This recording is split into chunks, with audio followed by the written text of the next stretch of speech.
Assalamualaikum warahmatullahi wabarakatuh dan selamat sejahtera semua. Saya Muhammad Talha Hafiz Muhammad Hatta dari Kolej Matrikulasi Kejuruteraan Pahang.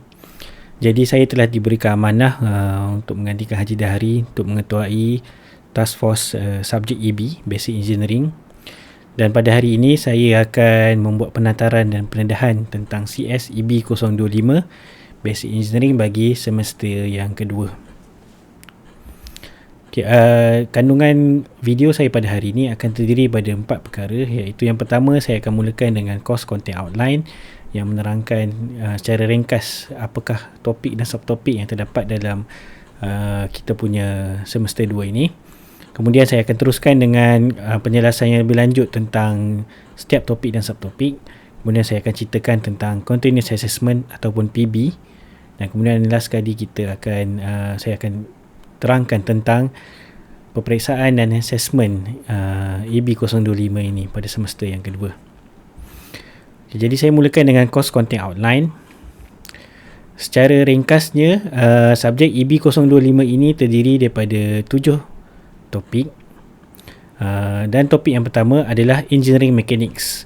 Dan Engineering Mechanics terdiri daripada 5 subtopik, iaitu Force in 3 Dimension, Free Body Diagram, Equilibrium of Particle in 2 Dimension, Moment dan Equilibrium of Rigid Body. Topik yang kedua adalah Mechanical Workshop Practice yang terdiri pada 2 subtopik, iaitu Safety and Workshop Regulation dan Arc Welding. Dan topik kedua ini adalah topik amali untuk arc welding. Jadi tiada kuliah dan tiada tutorial bagi topik 2 ini. Dan topik yang ketiga adalah Direct Current Circuit yang terdiri daripada 3 subtopik, iaitu Ohm's Law, Kirchhoff Law dan Application in DC Circuit. Bagi topik 3.3 adalah berfokuskan kepada amali. Jadi 3.3 tiada tutorial dan tiada kuliah. Dan topik keempat adalah Alternating Current Circuit dan terdapat 2 subtopik bagi topik 4 ini, iaitu Phase in AC Waveform dan 4.2 adalah Resistor, Inductor, Capacitor, Basic Circuits. Topik yang kelima adalah berfokuskan kepada kejuruteraan awam, iaitu Introduction to Civil Engineering dan terdiri daripada 3 subtopik, iaitu Introduction to Civil Engineering Project, Forces on Civil Engineering Structure dan Response of Civil Engineering Structure. Topik yang keenam ada 2 subtopik yang bermula dengan Introduction to Structural Analysis and Design dan kemudian berfokuskan kepada Structural Analysis dan Design. Dan topik ketujuh adalah topik amali lukisan yang bertajuk Engineering Drawing 2. Jadi di sini ada 5 subtopik dalam topik 7 ini, iaitu Mechanical Drawing, Building Drawing, Electrical Drawing, Electronic Drawing dan last sekali adalah CAD Design Project. Okay. Jadi seterusnya saya akan menerangkan tentang lebih lanjut tentang setiap topik dan subtopik. Jadi seterusnya saya akan menerangkan lebih lanjut tentang topik dan subtopik yang terlibat di dalamnya. Saya mulakan dengan topik yang pertama, iaitu Engineering Mechanics. Jadi di subtopik 1.1 iaitu bertajuk Force in 3 Dimension. Fokus pada subtopik ini adalah kita untuk describe force in 3D system, resolve force in component in 3D dan calculate force in 3D using Cartesian coordinate system. Okay, basically dalam topik 1.1 ini adalah kita memperkenalkan forces in 3D yang secara asas kepada para pelajar.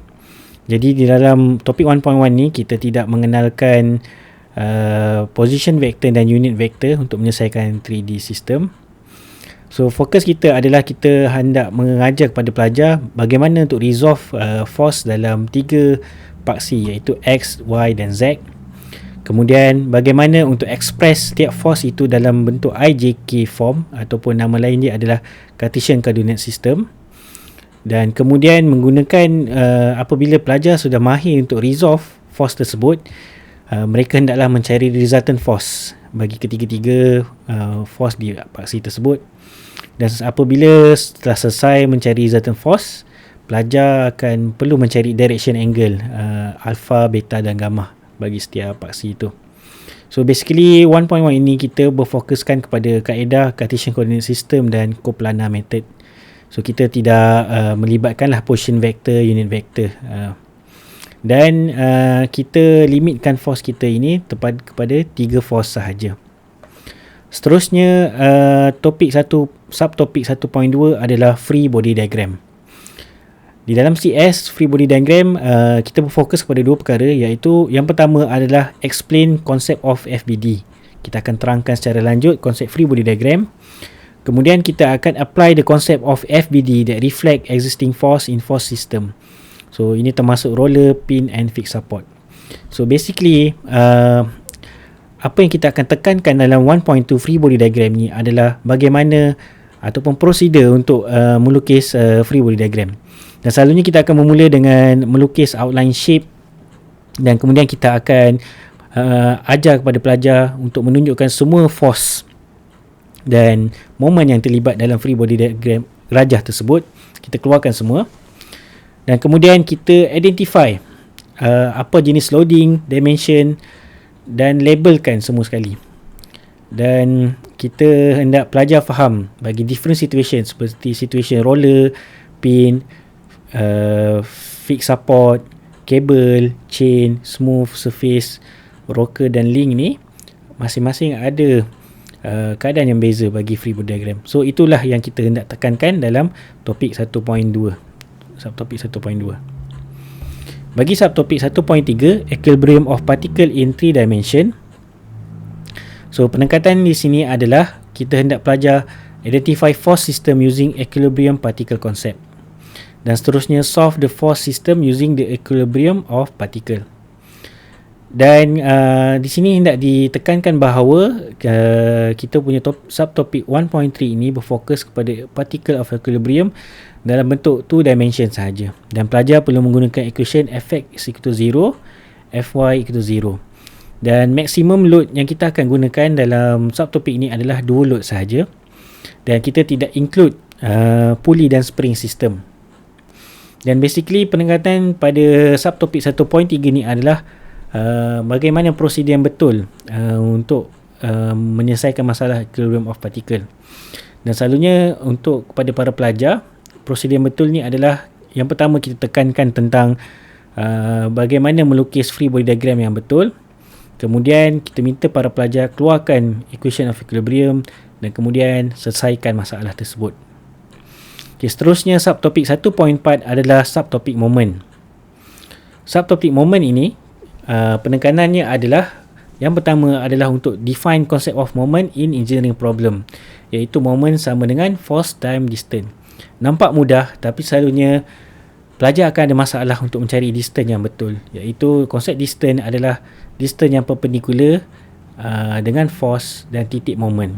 So kita perlu tekankan di sinilah. Dan seterusnya moment ni kita akan bagi fokus kepada moment yang terlibat dalam sistem 2 dimension sahaja. Jadi 3 dimension punya moment kita tidak akan ajar dan tak termasuk dalam silibus kita. Dan seterusnya kita akan masukkan couple moment. Dan penekanan di sini adalah apply couple moment concept by using FBD related to engineering problem limited to 2 dimension system only. Dan berkenaan couple moment, kita akan mengajar dalam bentuk 2 dimension sahaja. Dan kita akan limitkan kalau dalam soalan hanya 2 couple force sahaja dalam sebuah soalan ataupun problem itu. Dan subtopik yang terakhir bagi engineering mechanics adalah 1.5 equilibrium of rigid body.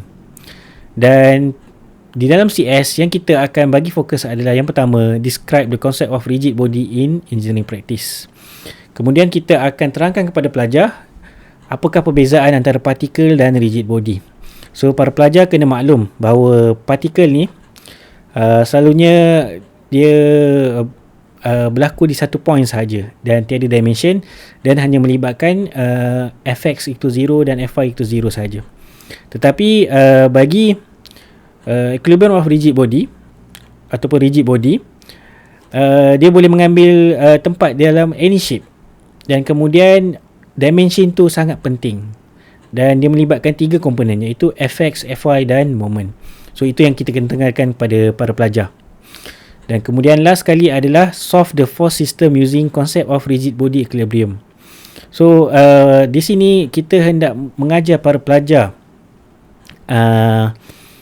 konsep yang betul dalam menyelesaikan equilibrium, di mana para pelajar haruslah determine the support reaction yang kita boleh jumpa dalam engineering component seperti kabel, pin, fixed support dan roller. Dan lagi sekali penekanan, equilibrium of rigid body ni kita hanya melibatkan problem dalam 2 dimension sahaja dan tidak melibatkan 3 dimension. So contoh aplikasi 2 dimension ni seperti beam dan support reaction.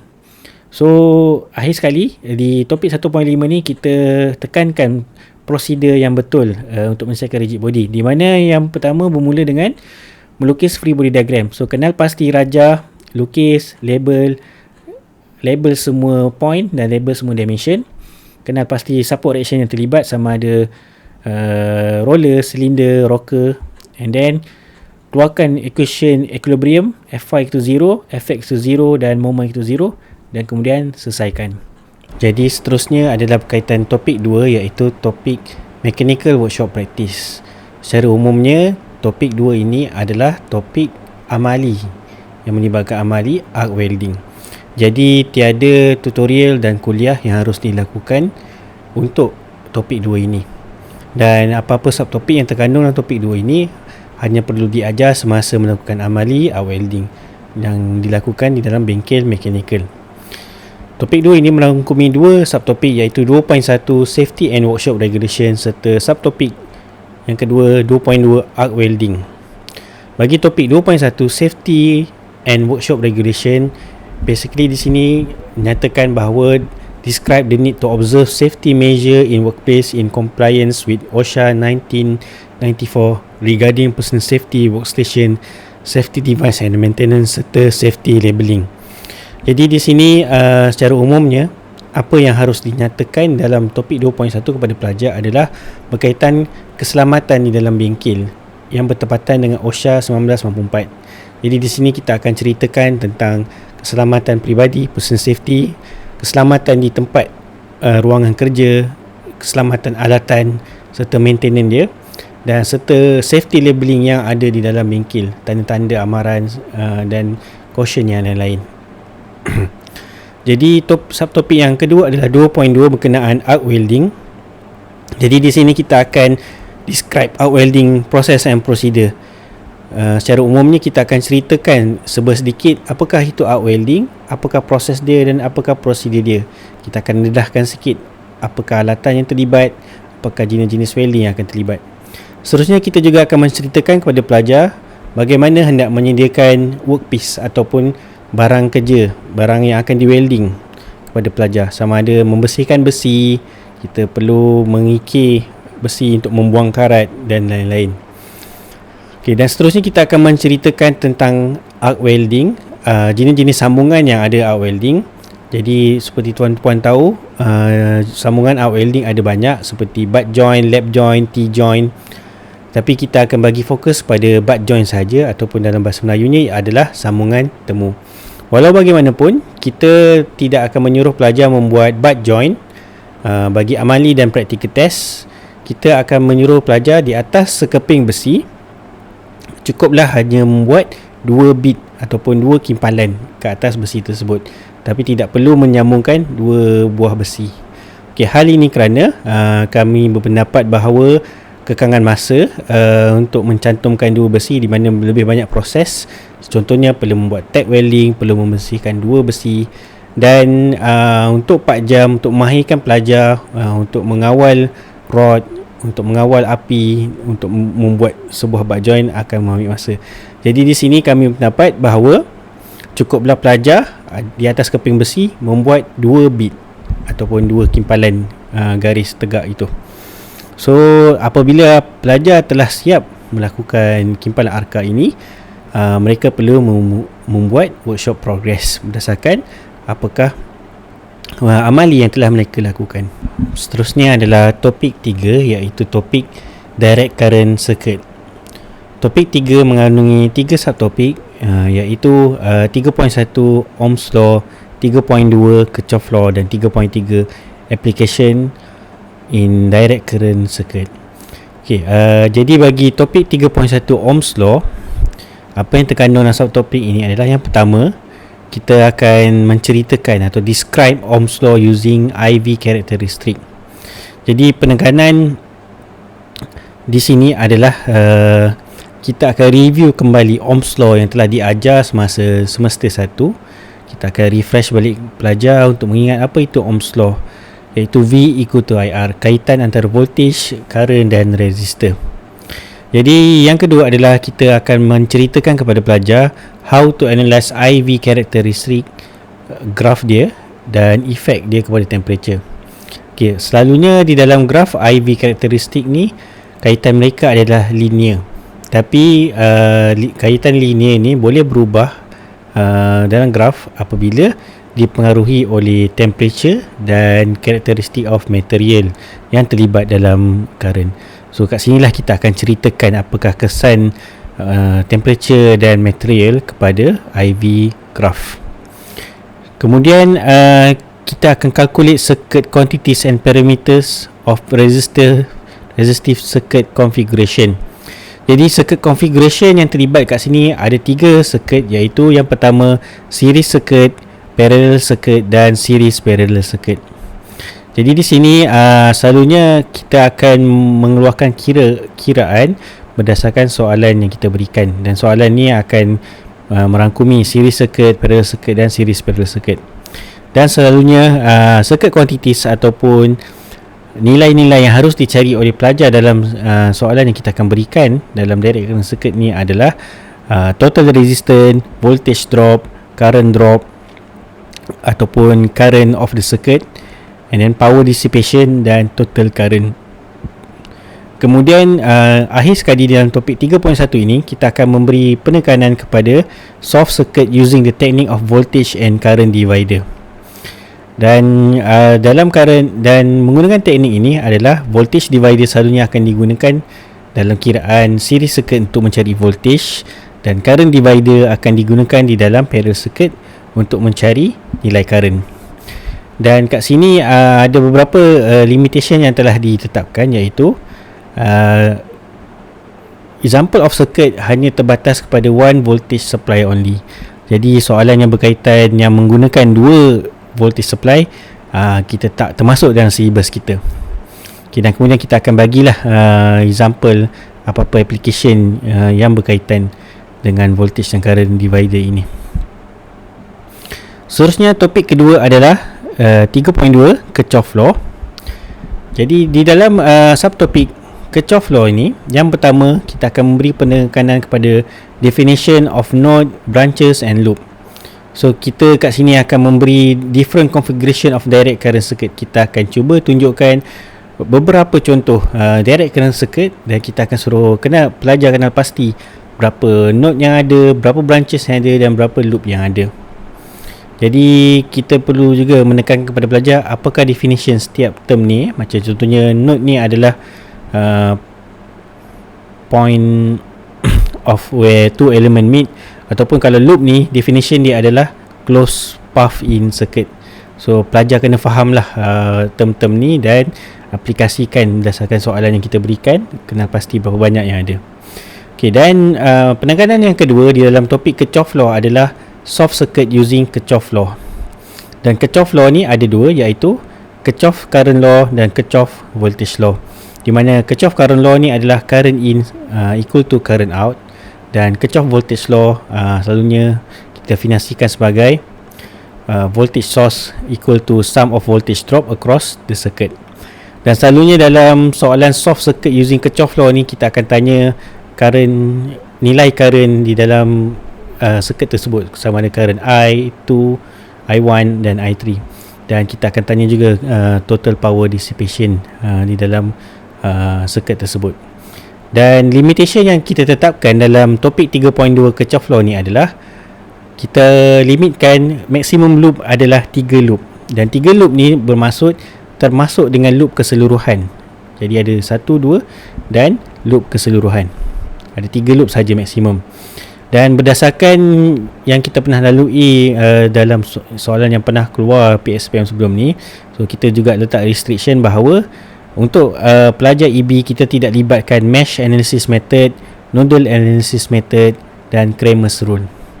Dan berlaku di PSPM yang lepas, di mana ada keluar soalan yang melibatkan independent power supply. Jadi di sini kita tetapkan bahawa bagi topik Kirchhoff law, kita tidak melibatkan soalan application of independent power supply.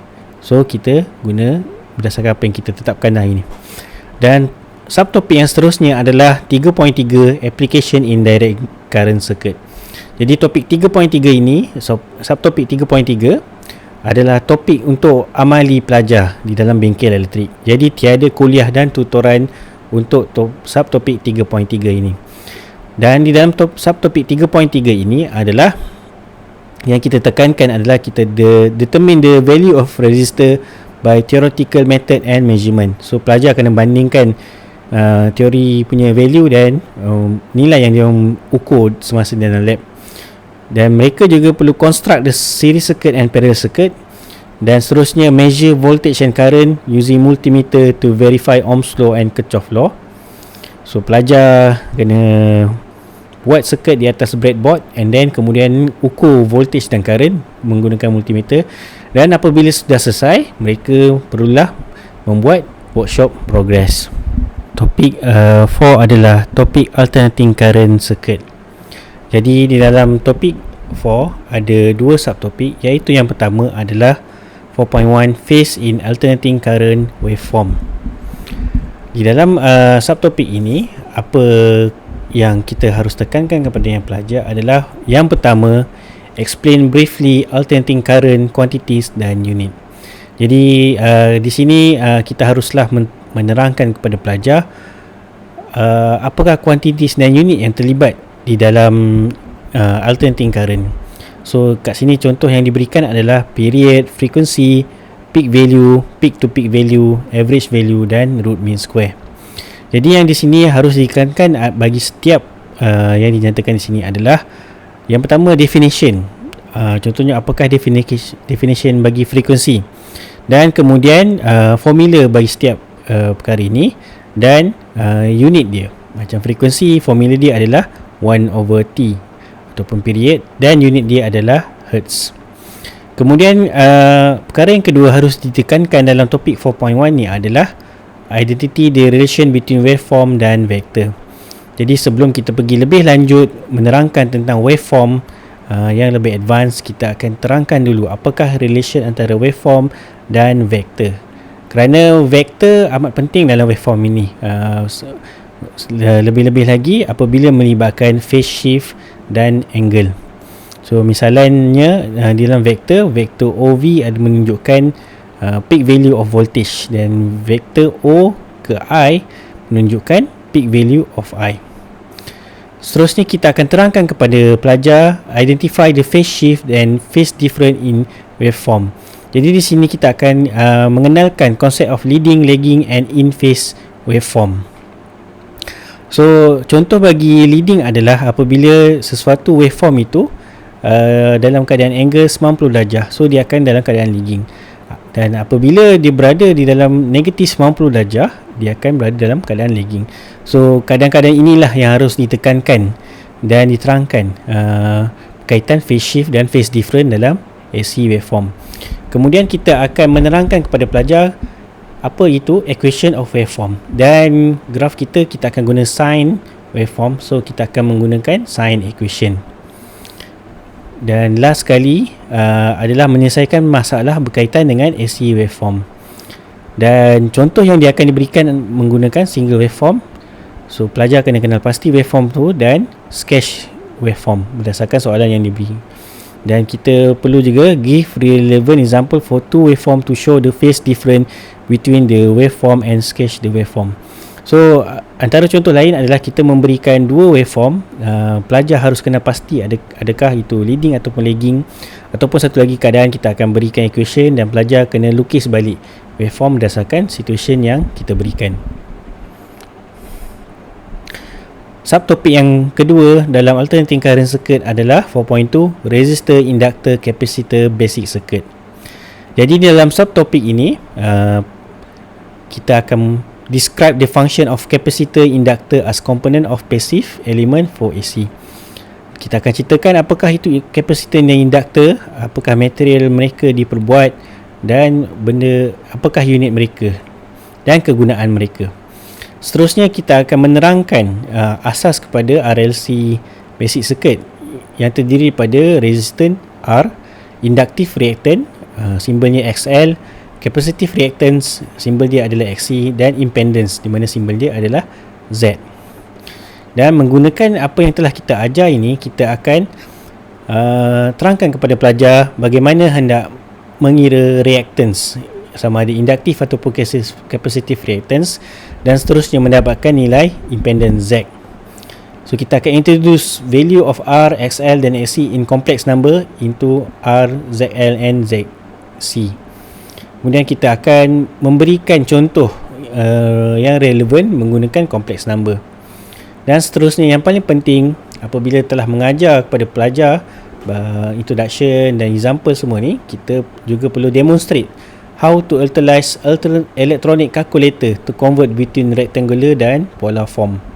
So kat sini adalah benda yang penting lah untuk menerangkan kepada pelajar rectangular dan polar form values menggunakan kalkulator saintifik.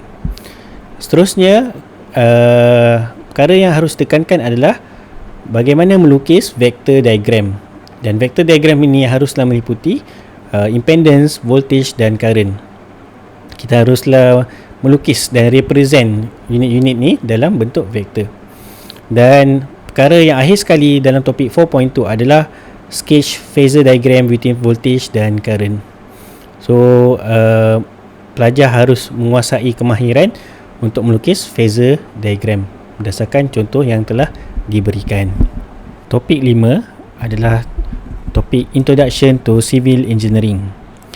Bagi topik 5 terdapat 3 subtopik, dan yang pertama adalah 5.1 Introduction to Civil Engineering Project. Jadi di dalam subtopik Introduction to Civil Engineering Project berkisahkan tentang characteristic of typical civil engineering project. Jadi di dalam subtopik ini ada beberapa perkara kita akan describe the characteristic dengan lebih mendalam kepada pelajar. So yang pertama adalah general description tentang civil engineering project yang merangkumi function serta site, jenis function dan jenis site. Dan seterusnya adalah kita akan terangkan tentang physical features bagi civil engineering project. Dan ada 5 perkara yang akan diterangkan di sini, iaitu forms, orientation, flow layout, special features dan aesthetic. Seterusnya adalah resources dalam membuat civil engineering project ataupun sumber-sumber dan bahan yang terlibat. Jadi di sini ada 7 perkara, iaitu yang pertama adalah berkaitan teknologi, kedua manpower, material, cost, time, machinery dan teknik. Dan akhir sekali dalam topik 5.1 ini, perkara yang akan disampaikan kepada para pelajar adalah problem and challenges ataupun masalah dan halangan dalam membuat sesuatu civil engineering project. Jadi perkara-perkara ini adalah merangkumi environment, social, ekonomi, safety, health dan quality. Subtopik yang kedua bagi topik 5 adalah 5.2 Forces on Civil Engineering Structure. Jadi basically di dalam subtopik ini kita akan describe action on civil engineering structure due to physical force. Maksudnya kita akan ceritakan apakah action ataupun forces yang akan bertindak ke atas sesebuah civil engineering structure. Jadi secara umumnya ada 2, iaitu permanent action dan variable action. Dan permanent action ni kita akan ceritakan tentang safe weight, superimposed dead load. Dan perkara yang termasuk dalam variable action that act on civil engineering structure adalah ada 4 perkara, iaitu traffic load, imposed load, hydrostatic pressure dan earth pressure. Bagi topik 5.2, selain itu kita akan describe action on civil engineering structure due to environmental force factor ataupun disebabkan oleh faktor alam sekitar dan keadaan yang sekeliling berada di kita. So ada 6 perkara, dan antaranya adalah wind, angin, gempa bumi, earthquake, wave, ombak, banjir, flood, kebakaran ataupun fire dan pencemaran, pollutant. So di topik 5.1 dan 5.2 adalah subjek ataupun topik membaca. Jadi di sini ditekankan kita show picture and video presentation of physical environmental factor supaya dapat memahamkan pelajar dengan lebih mendalam. Seterusnya kita perlu juga explain physical environmental factor in relation to any civil engineering structure. So kita kena terangkan physical dan environmental factor yang berkaitan dengan structure. Apakah kesannya? Contohnya macam jambatan, bangunan, menara, terowong dan dinding semua tu. So physical dan environmental factor ni boleh bagi kesan apa kepada structure-structure tersebut. Subtopik yang ketiga adalah 5.3 Response of Civil Engineering Structure. Jadi di dalam subtopik 5.3 ini kita akan ceritakan tentang respon yang terdapat dalam civil structure, dan ada 3 yang utama, iaitu sway, deflection dan vibration. So yang kedua adalah kita akan describe the following component response. So dalam sebuah respon tu ada komponen dia, iaitu buckling, torsion, shortening, elongation, shearing dan bending. Dan last sekali, berdasarkan sistem respon dan komponen respon, kita akan ceritakan apakah mode of failure yang boleh berlaku dalam sesebuah material. Dan di sini kita khususkan kepada 4 material sahaja, iaitu yang pertama adalah konkrit. So dalam konkrit, antara failure yang boleh berlaku adalah structural failure yang boleh berlaku secara compressive, tensile and shear. Dan dalam konkrit juga failure yang boleh berlaku adalah performance failure yang disebabkan oleh spalling dan cracking. Material yang kedua yang kita akan rangkumkan adalah steel. So failure yang boleh berlaku kat steel adalah structural failure seperti buckling, bearing and tensile. Dan manakala performance failure yang boleh berlaku ke steel adalah corrosion and fatigue. Material yang ketiga adalah masonry ataupun batu. Jadi structural failure yang boleh berlaku adalah sliding, compression dan shear. Dan performance failure kita harus ceritakan yang boleh berlaku ke aras masonry adalah bedding joint dan plaster crack. Material ataupun bahan yang terakhir adalah timber. Di sini bagi structural failure harus diterangkan failure yang boleh berlaku adalah compressive, tensile dan shear, manakala performance failure adalah decay. Jadi di sini ditekankan lagi bahawa kita perlulah menunjukkan gambar dan video presentation kepada semua perkara ini supaya pelajar dapat memahami dengan lebih mendalam. Dan bagi subtopik 5.3 D, perform a concrete slump test, ini adalah amali bagi subjek kejuruteraan awam. Jadi di sini tidak ada nota, cuma kita akan terangkan semasa sesi amali dan workshop di bengkel kejuruteraan awam. Jadi dalam perform a concrete slump test, kita ada 3 perkara yang kita kena buat, iaitu mix concrete for slump test, and then pelajar kena determine the workability of fresh concrete, dan akhir sekali setelah mix concrete dan determine dia punya workability, pelajar haruslah membuat workshop progress. Terusnya saya akan menerangkan tentang topik 6, masih di bawah kategori topik kejuruteraan awam, iaitu analisis dan design. Jadi topik 6 ni mengandungi 2 subtopik, iaitu 6.1 adalah Introduction to Structural Analysis dan Design. Di dalam subtopik ini apakah kandungan dia adalah yang pertama, Identify Engineering Parameters for Reinforced Concrete Building According to Eurocode. Jadi di sini akan diterangkan apakah parameter bagi membuat reinforced concrete building. Dan contoh yang akan ditampilkan di sini adalah typical school building plan, architectural drawing dan structural drawing, dan selalunya akan di-provide dalam nota. Dan penangkatan di sini adalah kita akan mengikut garis panduan Eurocode 2 ataupun EC2. Perkara kedua yang akan diterangkan dalam Introduction to Structural Analysis and Design adalah Interpret basic requirement in selected code and standard for structural analysis and design. Jadi di sini akan mengenalkan ataupun introduce student to use of design and testing standard. Jadi merangkumi perkara seperti design principle, material strength, partial safety factor for material and load, stress strain curve for steel and concrete serta ultimate load. Subtopik yang kedua adalah Structural Analysis dan Design. Bagi subtopik 6.2, perkara yang pertama akan diterangkan kepada pelajar adalah Explain Structural Element. Jadi dalam Explanation of Structural Element ini, perkara yang pertama adalah Identify Principal Building Structural Element. Yang kedua, Describe the form and function of each element. Dan yang ketiga, Show load path from one element to another. Jadi di sini ditekankan bahawa relate action and building with reference to physical force are stated in subtopik 5.2. Jadi di sini saling berkaitlah dengan subtopik 5.2 yang sebelum ini. Harus ditekankan di sini. Jadi dalam subtopik 6.2, perkara kedua yang kita akan terangkan kepada pelajar adalah Perform Analysis Structure. Jadi Perform Analysis Structure ni, yang pertama kita akan membuat carry out load analysis and distribution on beam and then sketch the load diagram. So ada dua perkara harus dibuat di sini, iaitu kita akan membuat analisis load dan distribution ke atas beam, kemudian kita akan melukis load diagram. So di sini ditekankan bahawa illustrate through numerical example of load analysis and distribution of beam as well as reaction calculation for one way slab or two way slab. Jadi kita punya penerangan ni bukan sekadar gambar, kita akan membuat calculation numerical ataupun numerical example of load analysis, dan penekanan di sini adalah one way slab or two way slab, dan two way slab ni hanya merangkumi square slab sahaja. Jadi penekanan kedua adalah sketch load distribution on beam as well as reaction of one way slab and two way slab or secondary beam.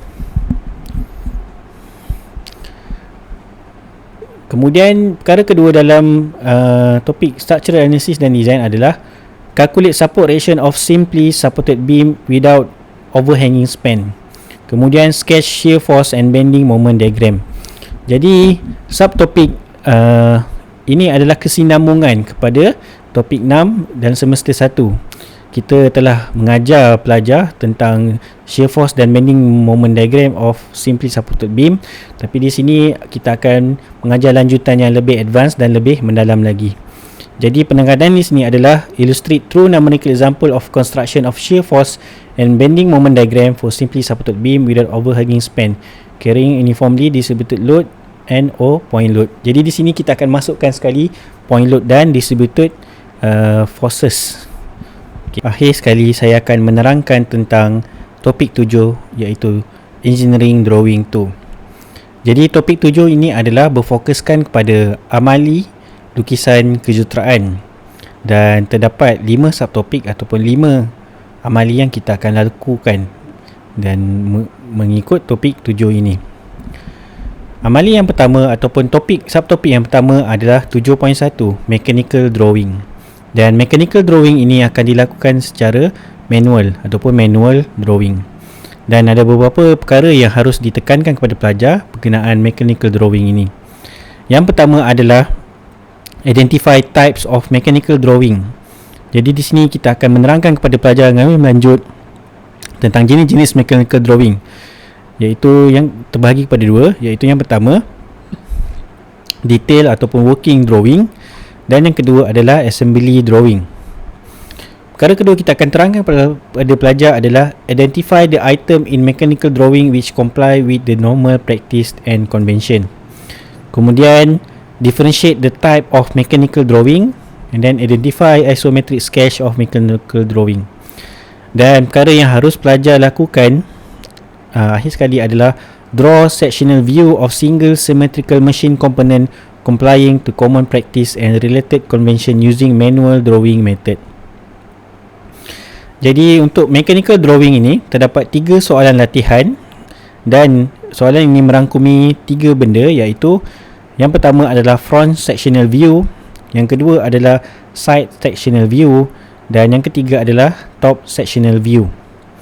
Jadi seperti yang dapat dilihat dalam slide ini adalah contoh soalan top sectional view, di mana para pelajar akan diberikan lukisan isometrik sesebuah mechanical component.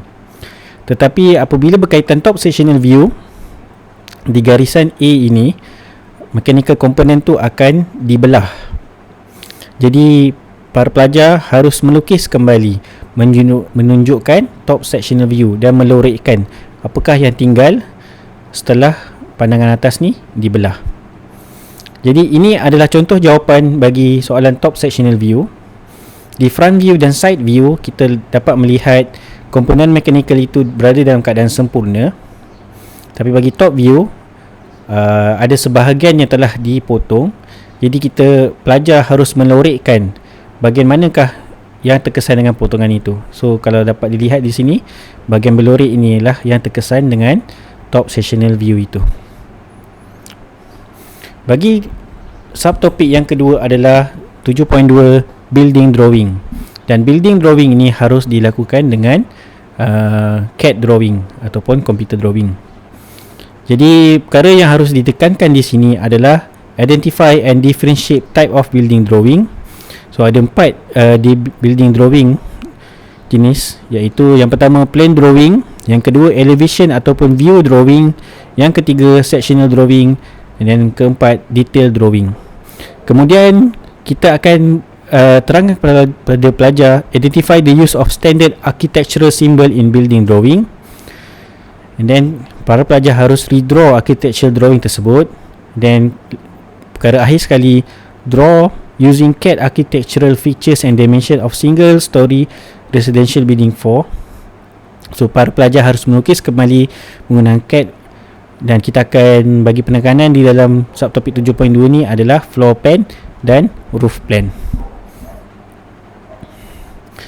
Jadi bagi topik 7.2 ni terdapat 4 soalan latihan bagi building drawing yang merangkumi, yang pertama 2 soalan latihan bagi floor plan, yang kedua 1 soalan latihan bagi roof plan, dan yang ketiga 1 soalan latihan bagi isometric roof plan.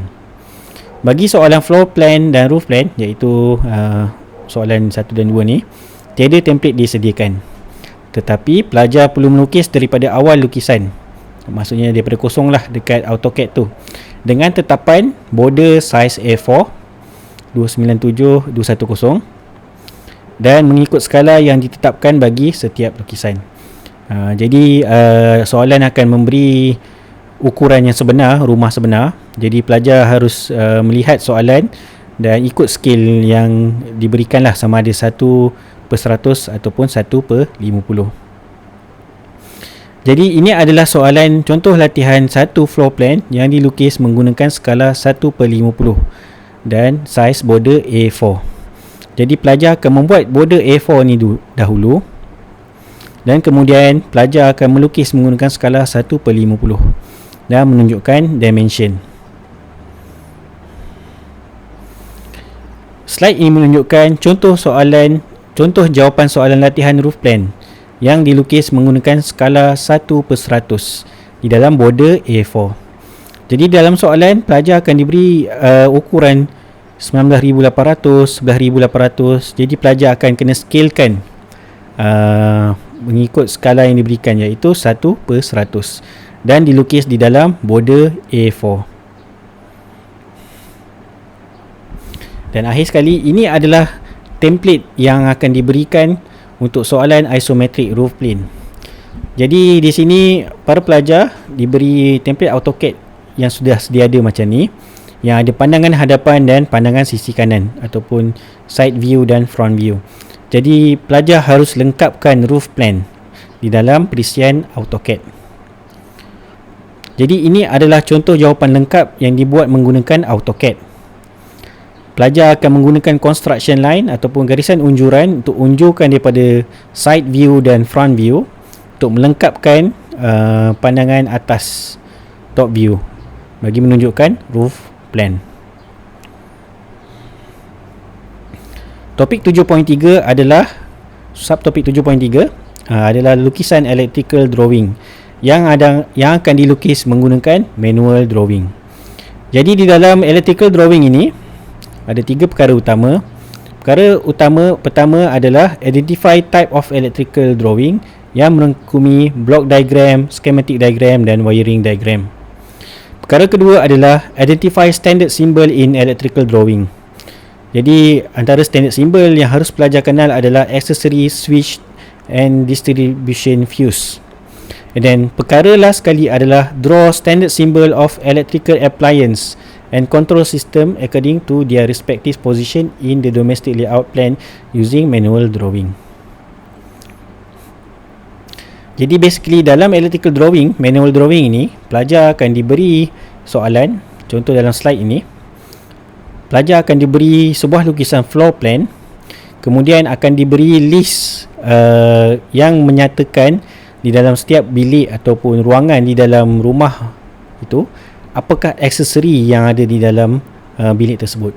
Jadi pelajar harus melukis mengikut standard simbol aksesori yang ada di dalam ruang-ruang tersebut.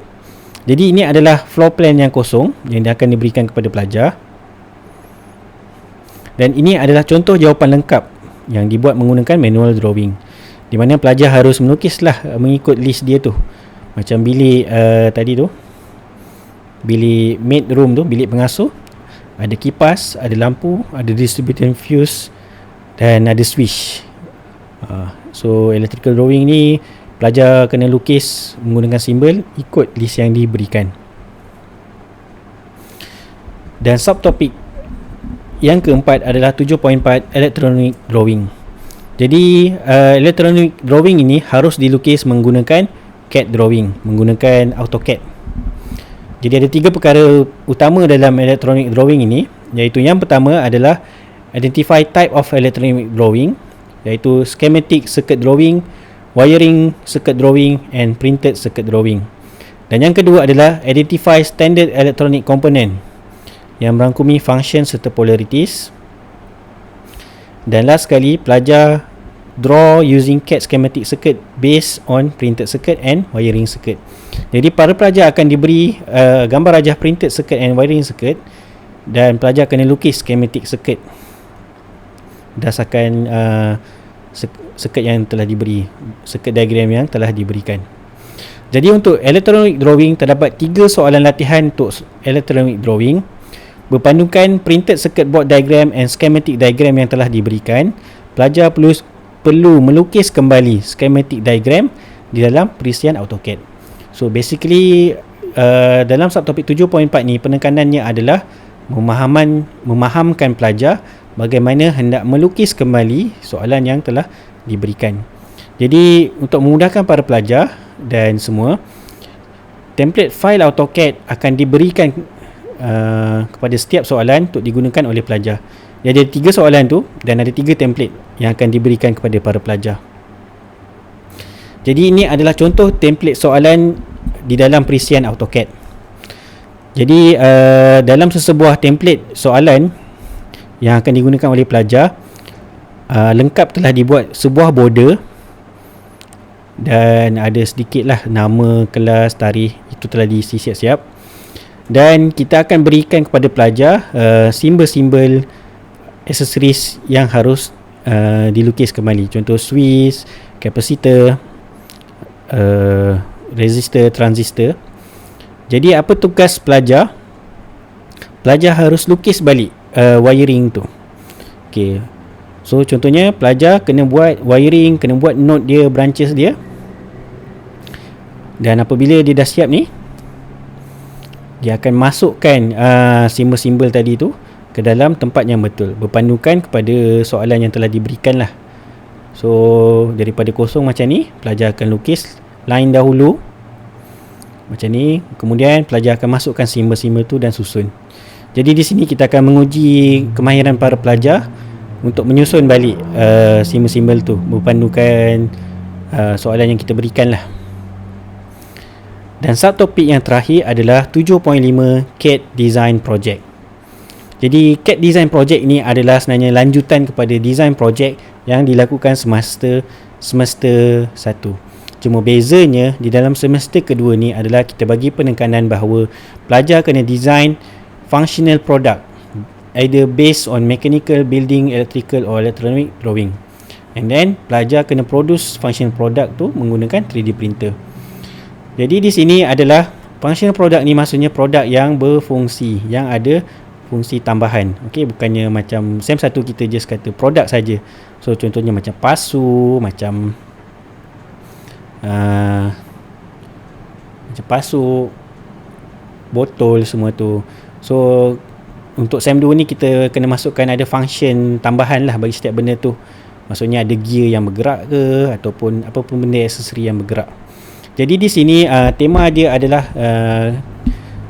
terpulang kepada kolej masing-masing untuk tetapkan tema kebebasan. Cuma penekanan di sini adalah design project ni adalah tugas individu ataupun individual task. Dan grouping ni hanya untuk 3D printing task at the end. Okey, disebabkan kekangan 3D printer kita cuma ada 8, jadi untuk 100 orang pelajar tu akan ambil masa. Jadi kita mungkin buatlah grup dalam 3-4 orang. So satu grup tu print satu saja daripada 3-4 orang punya design. Okey, untuk menjimatkan masa dan mengikut keadaan semasa kita lah, berdasarkan printer yang kita ada. Jadi di sini adalah saya tunjukkan contoh CAD design project. Jadi di sini yang saya buat adalah phone case ataupun sarung telefon. Jadi functional bagi phone case ni adalah untuk melindungi telefon, serta saya letakkan sedikit lah macam rongga-rongga tu untuk pengaliran udara apa semua. So di sini ada sedikit advance lah berbanding dengan projek yang kita lakukan semasa SEM 1. Jadi untuk para pelajar, benda yang pertama untuk dibuat semasa CAD design project ni adalah design dan edit model di dalam CAD program. Kemudian save dalam format AutoCAD ataupun format software masing-masing. Kemudian yang penting adalah save sebagai STL file produk tu. Kenapa STL file? Sebab STL file ni akan digunakan untuk 3D printing. Jadi apabila di sini saya akan ceritakan sikitlah step untuk 3D printer, menggunakan 3D printer. Dan step ni juga saya telah masukkan di dalam buku lab manual EB025 dan telah diupdate lah untuk masukkan tentang cara-cara menggunakan 3D printer. Jadi apabila pelajar telah siap design functional product mereka, mereka akan import STL file tu ke dalam slicer program. So slicer program ni seperti Cura, Prusa dan Flash Print.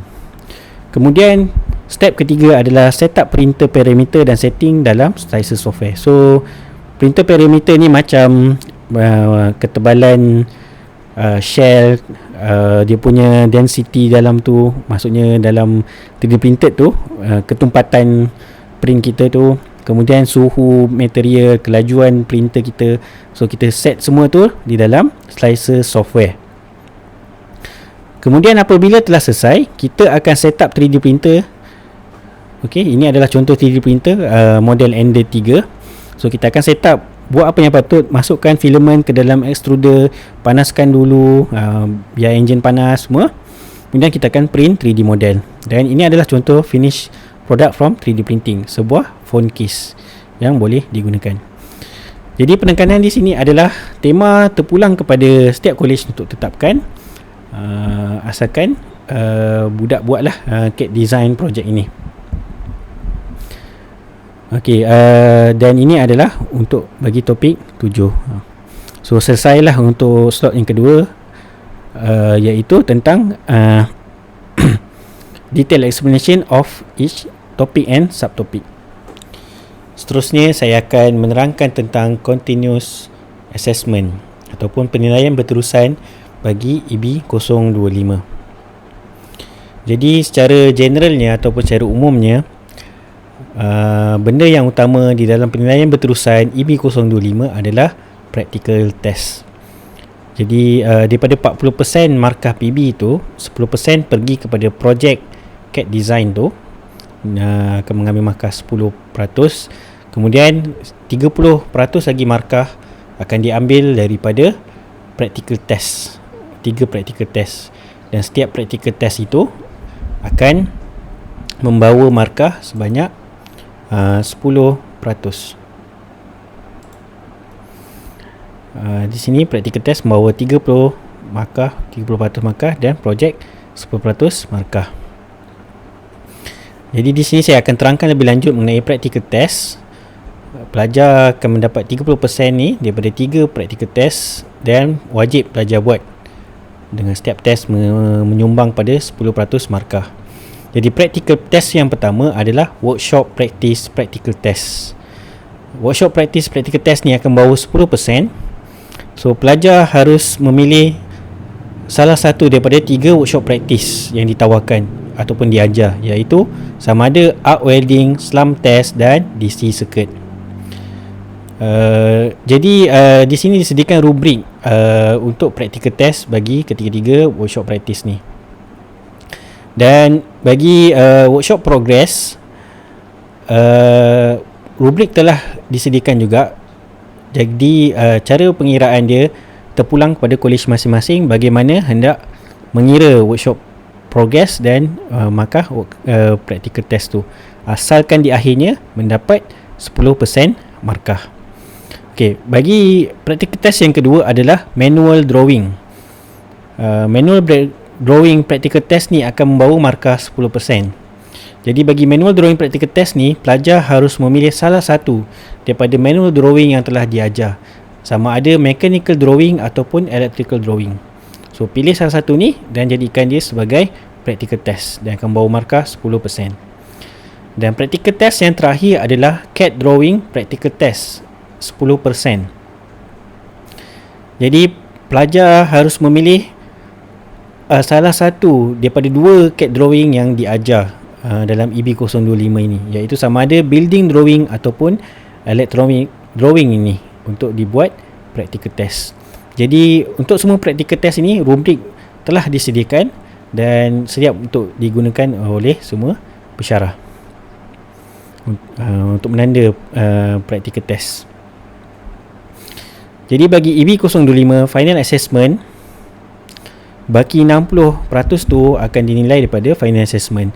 Jadi final assessment kita ada 2, iaitu summative assessment test ataupun nama lain dia adalah UPS, yang akan dilakukan sebanyak 3 kali dan membawa markah akhir iaitu 20%.